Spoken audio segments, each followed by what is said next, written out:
How's it going, guys? Randall aka Shizukats here on the Tressa's Collectibles channel. And today we're going to be taking an in-depth look at the Mjurran deck for That Time I Got Reincarnated as a Slime. This is a deck that's been performing quite well in the Japanese metagame, and one that I've been playing a ton since its Japanese release. There are many different ways that one can build this deck, and we'll be briefly going over a few of the less popular variations toward the end of the video. But we're mainly going to be focusing on the most popular version of the deck, which is 8 Pants Shizu Mjurran. Let's get started. As always, we first have to look at the Climax combos. Unlike most of the decks we've looked at on the channel, this deck actually uses 2 advantage Climax combos, rather than 1 advantage combo and 1 finisher combo. The first is a familiar face, the Shizu combo from set 1. She has an on-attack combo that mills 2, adds the level of the milled cards, and lets you salvage a character whose level is equal or lower than that sum, and in addition she gets 2k power until end of turn. This gives a bit of deck speed and some semi-selective advantage. When she gets reversed, reveal the top card of your deck, and if it's a Demon Continent character or the Anti-Magic Mask event, you may send her to memory. Unlike previous builds of Tensura that focus on getting 2 copies of Shizu into memory in order to activate the Shizu early play, we're simply running the Shizu combo as a means to mill through our deck and get to our second Climax combo, which is the Mjurran level 2. As such, it's not a big deal if we can't successfully get 2 copies into memory, and we aren't running other cards like Ramorous level 1 that would be a very popular choice in previous builds. Now on to the real beast of this deck, the Mjurran level 2 combo. She goes from base 5500 all the way up to 10,500 just for having 2 or more other Demon Continent characters, which is a trivial condition. Her Climax combo is similar to Alice from Sword Art Online in that it activates on Climax placement, requires a full board of traded characters, and gets you +1 stock and +1 hand. However, where Alice gets both the salvage and the stock from your waiting room, Mjurran gets the stock from the waiting room and the +1 hand in the form of searching through the deck. This allows you to actively compress your current deck by taking clean cards out, making it easier to cancel. The fact that Mjurran searches instead of salvages also means that you're incentivized to start using this combo after refreshing your deck. This gives you the widest range of targets to choose from. This is another differentiating factor from Alice, who wants to activate her Climax combo late into a deck rotation so that you have a big waiting room of cards to choose from. Obviously, there's the whole Alice can come down at level 1 via the Alice Brainstorm thing, but we can't all be that fortunate. However, Mjurran does have a fantastic supporting piece in the level 1 Yom and Mjurran, which is a 6k clock encore as long as all of your characters are Demon Continent. The clock encore effect also clocks from waiting room rather than from the top of the deck, allowing it to color fix for your later levels. The main reason to run this card though is its on-play effect. By discarding a Demon Continent character, you can search your deck for the level 2 Mjurran, giving you easy access to a copy to utilize once you hit level 2. The Clock Encore can be used to boost yourself up to level 2 if you cancel it a little too much and stayed at level 1, while also providing an extra body on board in order to fulfill Mjurran's full field condition. Thanks to Shizu combo's ability to mill through our first deck and enable Mjurran combo to go off in our early second deck, we have a pretty smooth game plan that allows us to cleanly transition from one advantage combo to the next. Additionally, the fact that both of the combos are on Pants climaxes makes it pretty easy to have the necessary climaxes to utilize our combos as soon as they become available. Now you might be asking yourself, if we're running double advantage combos, what exactly are we running for our late game? Thankfully, Tensura has a plethora of powerful non-climax combo finisher options. In this particular list, we're running all 3 of what I consider to be the strongest considerations. Let's take a look at each one at a time. First, we have Benimaru, a fantastic new card out of set 3. He has on-play heal, and on attack if you have red, blue, and yellow in your level zone, he can pay 1 and discard a Demon Continent character to reveal the top card of the deck and burn equal to its level +1. This means that he will burn for a minimum of 1 and a maximum of 4. This card is arguably the backbone of this deck's top end, thanks to being a healer as well as being relatively cheap. This gives you the freedom of simply spamming multiple copies of himself or pairing him up with some of the spicier, more expensive options. The experience requirement of red, blue, and yellow is something that does require a bit of attention when considering what cards to play in the deck, and is something we'll be bringing back up later in the level 0 line. The next finisher is another familiar face, the Milim RR from the first set. She only has 9500 base power, but gains 1k each time one of your other characters attacks, letting her go up to 11,500 power at max. She also has not 1, but 2 finisher abilities. When she's placed on stage from hand, reveal the top card of your deck, and if it's a Demon Continent character, burn 1. Additionally, when she reverses a battle opponent on either player's turn, you can pay 3 to clock kick the opposing character, yielding 1 guaranteed point of damage. Now Milim's always been a pretty good card ever since the first set, however she receives a new piece of support that really pushes her to the next level, that being the level 1 Rimuru. It has a ditch bond to Milim, giving you easier access to it, or allowing you to loop Milim as well by playing over her and bonding her back. Additionally, when the level 3 Milim is placed on stage from your hand, this Rimuru sends itself to stock and gives that Milim an extra 1500 power until end of turn, which increases her ceiling to 13k. However, that's still not all. Rimuru's third ability lets you top check 2 and rearrange on play. This is not only useful for confirming Milim's top check burn, but also lets you scout the levels of the top 2 cards of your deck to see which one you want to use for a Benimaru burn. Between these 2 level 3s and the Rimuru Bonder, you have a highly synergistic endgame package. However, there's still one more finisher that we have yet to look at. The third and final level 3 we're looking at in this list is a personal favorite of mine, the level 3 Xion. When she attacks, you can pay 2 discard 2, and then if you have any stock left over, you must spend all the rest, and if you do, burn 4. The downside of paying out the rest of your stock can be circumvented by simply not having any leftover stock in the first place. So if you want to use Xion, you'll want to plan out your stock expenditure to make sure that you have only 2 stock when she attacks. If that burn 4 wasn't enough, she also has a cancel burn 1 on the turn she's placed, giving her up to 3 instances of damage on a single card and still not requiring any Climax combo. She's extremely powerful and can be paired with either one of the other finishing options. We'll be taking a closer look at the combinations and stock thresholds you should be looking out for later on in the video. As far as ratios go for these 3 finisher cards, we're on 3 Benimaru, 2 Milim, and 1 Xion. These ratios can be adjusted based on your liking, so experiment and find out what feels best for you. Normally we don't talk about the color priority until later on in the deck profile, but because of how important it is to have proper color ratios to utilize our Benimaru in the late game, let's address it first. The highest priority will always be blue, since it's the main color we'll be needing for both of our Climax combos and most of the other cards we'll be playing at levels 1 and 2. After that, the next color we want to prioritize is red, which will activate a couple more cards at level 2, and finally yellow to finish the 3 colors needed for Benimaru, while also allowing us to play our Xion level 3. With these color priorities in mind, we will want to sculpt the remaining cards in our deck, especially our level 0 line, based on the colors we need. Ideally, our deck will be predominantly blue, followed by some red, and finally yellow as the least prominent color, while still having enough that we can level it consistently and activate our Benimaru experience. Starting off our level 0 line, we have 4 copies of the Milim Chaser from set 2. She's still an extremely reliable early game option, having a huge 3500 body for basically no reason, and she can constantly give your opponents a headache with her Chaser ability. She can disincentivize your opponent from playing any weak characters in the early game, since she can simply run in front of them, denying your opponent any chance of trying to kill her. As a result, this can sometimes slow the game down, giving you more time to set up. Next up we have 3 copies of the Hakuro level 0, also from set 2. He's a 3500 beater with the downside of being unable to play any events or backups while he's on stage. This downside almost never comes into play since we don't run any events at all, and we'll pretty much never have him on stage in the mid to late game when we'll be able to play our level 2 backups. So he's basically a 3500 beat stick for free. He also comes with the added benefit of being able to hard remove opposing characters with his on reverse ability. As always, this is extremely useful against on-death abilities such as the popular Aqua type effects in decks like Hololive, 7 Deadly Sins, and Quintessential Quintuplets, but will also be usable against the level 0 Shuna introduced in Tensura Volume 3, which is another plussing level 0 option available for this style of build. However, in our version of the deck, we have chosen not to run that Shuna and are instead going with 3 copies of the Rimuru Riki. Riki will just give us some consistency, being able to targeted search our level 1 Shizu combo, or any missing utilities such as a Brainstorm. Between the Hakuro and Rimuru level 0s, we have a pretty solid foundation of yellow cards that we can utilize for color later on in the game. Our next card is our Brainstorm of choice, and we're actually going to talk about another important card alongside it. Mjurran Brainstorm and the level 2 Shuna support are a standout pair of cards in the Volume 3 set, being an extremely powerful duo when both are on board at the same time.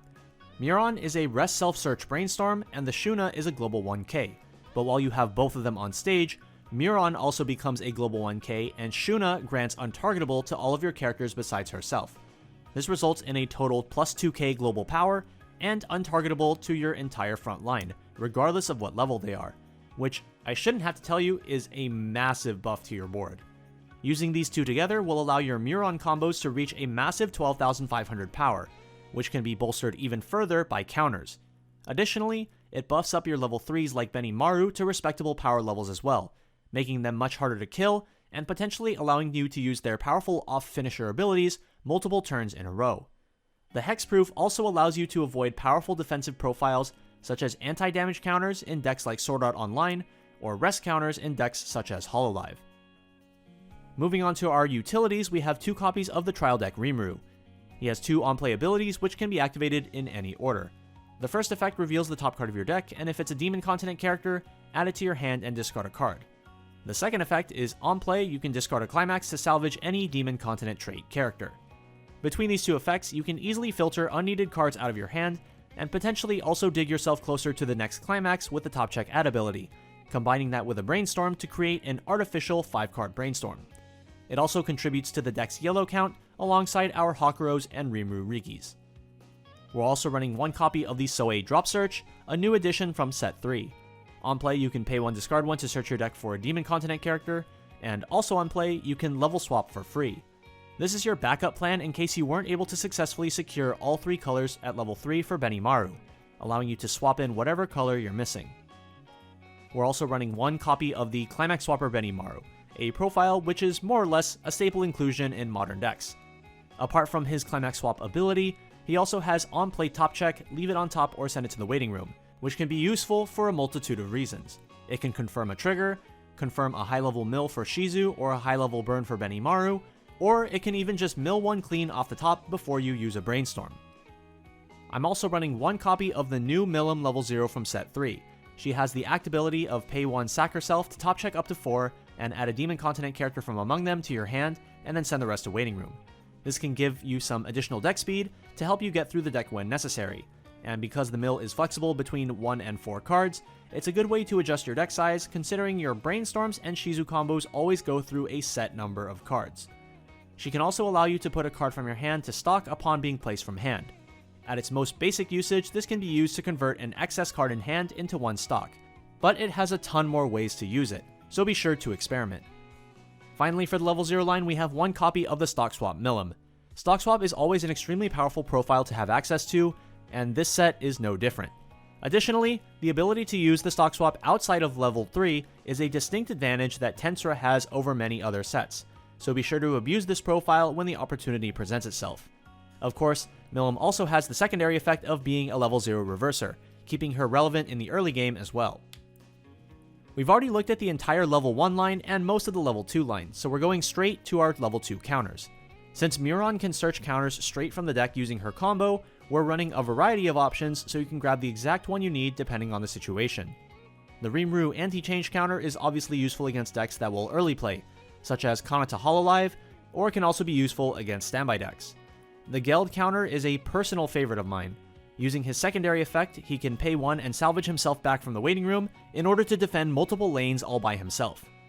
Finally, we have the Benimaru Memory Kick counter. Memory Kick is just a really strong utility to have, as it can completely shut down certain endgames that either require a full field, such as SDS's Escanor, or that activate at the end of attack, such as Quint's Nino. We've already looked at most of the level 3 line as well, so we'll end off the card by card by taking a look at the one of Shuna early play from Set 2. She can be played at level 2 if you have 4 or more characters already on stage, heals on play, and gains 2k power until the end of the opponent's next turn when she's placed as long as you have another Demon Continent character. It's a very simple card, but it gets the job done. Now let's talk about the game plan. For the mulligan, I will typically discard any cards that are not level 0s, Shizus, or the Shizu Climax. Mjurran can be retrieved later via the Shizu Climax combos, or fetched from the deck via the level 1 Yeoman Mjurran. And the Climax can be either drawn into later or picked up by a Pants Trigger, so I definitely don't think holding them from the beginning is necessary. At level 1, you should be looking to use Shizu combos to mill through the remainder of your first deck and pick up Mjurrans to use at level 2. Because of the high number of level 2 and higher cards in this deck, this should be fairly easy to accomplish.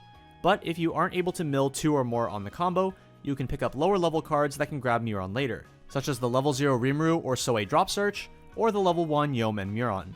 Depending on the matchup, you may also want to grab the level 2 Shuna back row. Providing hexproof or boosting up your Mjurrans to 12-5 will not be necessary for every matchup, so it's good to know when to prioritize Shuna and when you can be a bit more lax. Ideally, by the time you hit level 2, you will have already refreshed your deck for the first time. This means that Mjurran will have a deck full of options to search from, and you will have an entire level's worth of characters in your waiting room to send to stock. Determining what to search with Mjurran varies from game to game and requires awareness of your current game state, as well as knowledge of your opponent's deck and strategy. If they can contest your Mjurrans, you may want to grab a counter. If they can't, consider prepping a finisher or two. Consider grabbing utility level 0s as well, in order to remain flexible moving forward. At the same time, you want to be aware of what colors you're missing. For example, if you have blue and yellow secured in your level zone but not red, you might want to avoid searching red characters in order to leave them in the deck to become potential damage. Taking note of your level spread is also important.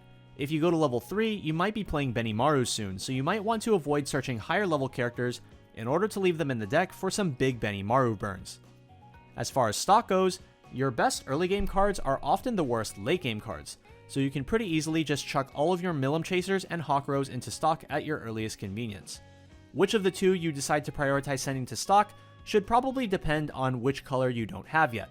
For example, if you have red secured, you will want to stock Milims, and if you have yellow secured, you can stock Hawkrows. You can also consider stocking a level 3 Milim Clock Kick, so that you can readily pay it out and then salvage it with a Rimuru Bonder. At level 3, because of how many different finisher profiles we run, there's a lot of flexibility in your finisher setups. As a baseline, triple Benimaru requires 7 starting stock and 3 valid discards. A setup that I often like to go for is double Benimaru plus Shion, which requires 8 starting stock and 4 discards. For this setup, I like to attack with the Benimarus first, before the Shion. Benimaru cannot discard climaxes for cost, but Shion can, so if I trigger a Pants Climax with the Benimaru attacks, I can discard the climaxes that I got off the trigger for Shion's burn effect. Double Benimaru plus Milim requires 8 stock as well, just like the previous line. However, if you have the Rimuru Bonder, it becomes 7 stock instead. If you want to throw Milim stock swap into the mix, you would either add 3 stock to the cost or subtract one of your finishers. In that same vein, you want to make sure that you aren't exposing yourself to getting stock swapped either. The massive amounts of compression you get from using the Mjurran combo can put you on the receiving end of a game-losing stock swap if you aren't careful. Shizu Mjurran with non-climax finishers is far and away the most popular way to play Mjurran, but let's briefly go over a couple variants to the Mjurran shell. I'll be highlighting 3 variations that have seen a bit of play here and there, starting with the Empty Door variant. As the name would imply, this deck runs an Empty Door Climax instead of the Shizu Pants. It's a much more straightforward version of the deck, purely focusing on going to level 2 ASAP and using Mjurran combo to get your advantage. At level 1, your main source of advantage will come from the level 1 Yom and Mjurran, and since you're lacking mill due to not running the Shizu combo, you will want some mill from other cards such as Rimuru Fukajiros. Another Door variation runs the level 1 Milim combo from set 1. While this card doesn't quite have the same milling power, nor selectivity as the Shizu combo, the ability to disrupt your opponent's strategy by popping their back row level 0s can put the opponent in a pretty bad spot if they aren't prepared. You also have the Carry-On level 0 as a way to consistently find Milims for your level 1 game. Because both of these decks play Door Climaxes as opposed to 8 Pants, it can be a little harder to recur the Mjurran Climax back for multiple turns of combo in a row, but the Door Climaxes do offer additional waiting room character selectivity that the deck will surely appreciate. The last variation I'll be mentioning today is the 3 Climax Split variation. This one branches off the Shizu Mjurran deck but drops 1 copy of the Shizu Climax for a 1 of Finisher Climax, usually either the Soei Salvage Split Soul from set 2 or the Soei Pants Climax from set 3. Either of those Soeis are pretty reasonable finisher options, so if you're looking a way to spice up your endgame, give one of these combos a try. Now that we've finished talking about the deck in its entirety, let's take a look at some alternative options that you can try running in your deck. Just as a heads up, there are a lot of them, so try some different combinations out and see what you like best. First, we have alternative plussing slot options. The new Rimuru Center Runner is a pretty fun alternative to Milim Chaser and is a card that I personally run in my version of Shizu Mjurran. It also has a really nifty second ability that allows it to go to stock if you cancel incoming damage during his battle. This can be really tilting if your opponent is playing on reverse effects, since they have to not only play around the card being a runner, but they also have to play around the fact that the card can potentially go to stock if they front attack it and you cancel. Another plussing option worth mentioning is the Shuna level 0, which we mentioned earlier on in the video. It has the same effect as Ichika level 0 from Quince. On death, you can pay 1, clock 1 from top deck, then look at up to 2 and add up to 2 Demon Continent characters. She also has, on attack, you can buff one of your other characters by 1500 power, which is just a really handy second effect that allows her to scale pretty well into the mid-game. Level 0 Soe from set 2 is a good alternative to the trial deck Rimuru. His on-play ability offers a free discard, waiting room selectivity, and knowledge of the top card of your deck, while also guaranteeing you additional level 0s if your early game is going poorly and you just need more bodies to attack with. Veldora Helmet is a one-of that's been picking up popularity lately. He's a 3500 body if you have 5 or more hand, making him a serviceable early game beater, and the Helmet ability is always appreciated for some extra selectivity at no stock cost. The new Shion Amagi is another card that you sometimes see as a one-of, thanks to her ability to mill flexibly through the deck upon playing a Climax. In your first deck rotation, she can be a suitable replacement to a Shizu combo if you weren't able to secure enough copies. She can also be used with Mjurran. By proccing Mjurran combo first, you can gain stock to use on the Amagi effect. And once all of your Mjurrans are done resolving, you don't need a full field anymore, so you can bounce the Shion back to your hand for her other ability to grant 2k power. I personally like to use this card as low roll insurance.